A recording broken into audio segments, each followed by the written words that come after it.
nunca foi pelo meio ambiente, é só uma ferramenta usada pelo sistema. Então, aqui em ano de eleição, preste muita atenção aí nesses candidatos que vêm lutar, defender o meio ambiente. Desconfie. Já a produção responsável, que a gente sabe que tem uma produção responsável na Amazônia, né, doutor?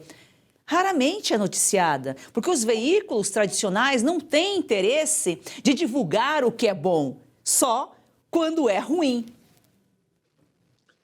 O agro da Amazônia ocupa 12%. Isso quem está falando é o próprio IBGE. Se ele duvida de mim, a própria Embrapa. Vai no Google e pesquisa.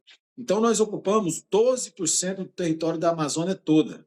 E o maior município em rebanho de gado está aqui no Pará. Eu tenho até fazenda lá, São Félix do Xingu. O segundo maior rebanho do Brasil está aqui na Amazônia. Um celeiro de grãos, o Novo Mato Grosso, talvez pode ser o Pará. Nós somos uma potência, mesmo ocupando apenas 12% do nosso território. Isso que dá medo.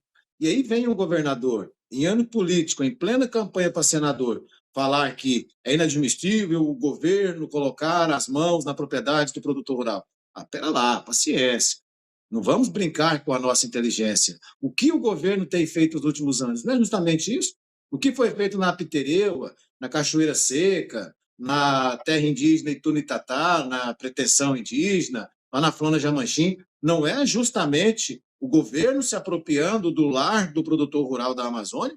Agora ele vem criticar os seus próprios atos? Acho que a gente tem que ser inteligente, separar aquele que está fazendo o que eu chamo de estelionato eleitoral só para tentar mais 4 anos de poder, daqueles políticos que realmente querem nos ajudar. Por quê? Político em ano eleitoral, contestando os seus próprios atos como sendo errados, até 2025 não era errado.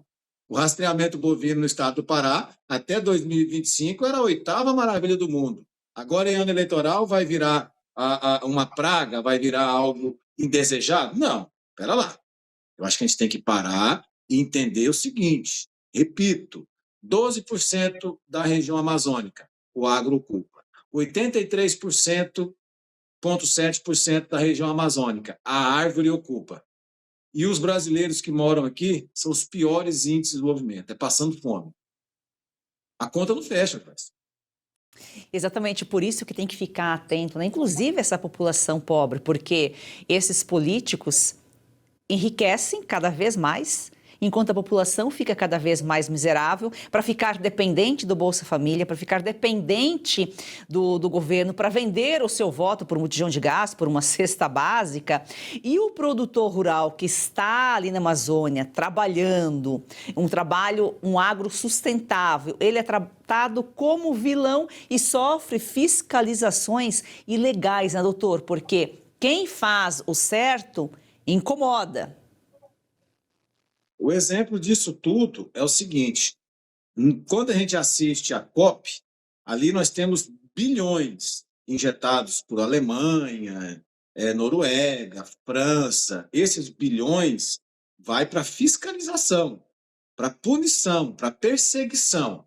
Durante a COP, o governador anunciou um empréstimo para regularização fundiária, que é justamente dar segurança jurídica, dar o título de propriedade para o produtor rural, que mais de 70% aqui do Pará não tem. Ele ocupa a terra por 20, 30, 40 anos e não tem o título. A mesma coisa de você andar num carro durante 10 anos e não ter o documento dele. E esse empréstimo que o governador anunciou, apenas 87 milhões de reais. Então, quer dizer que para perseguir, para fiscalizar, para apreender gado, para criar terra indígena, unidade de conservação ambiental, onde tem gente, eles têm bilhões, eles têm dinheiro ilimitado. Agora, para dar segurança jurídica, algumas migalhas de alguns milhões. Então, essa é a prioridade.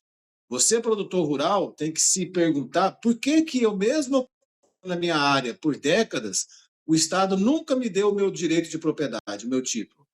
Porque justamente se ele te der o título, cai por terra toda a narrativa dele. Porque é o mesmo governo que não te dá o título, é o mesmo governo que te chama de grileiro, é o mesmo governo que faz a desintrusão, é o mesmo governo que cria a terra indígena, a unidade de conservação ambiental, mesmo você estando lá, mesmo não existindo índio. E aí você tendo o título, você vai colocar obstáculo em toda essa falácia.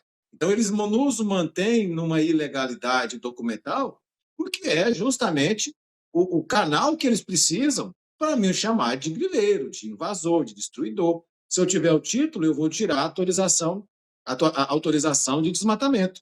Porque talvez, se você que me assiste não sabe, o desmatamento no Brasil não é crime. Desmatar sem licença que é crime. Mas para mim ter a licença, eu preciso do título. Então, ele já fez um arranjo no governo justamente para mim não conseguir os meus documentos, para mim continuar na clandestinidade, que aí sim eu posso ser tratado como bandido.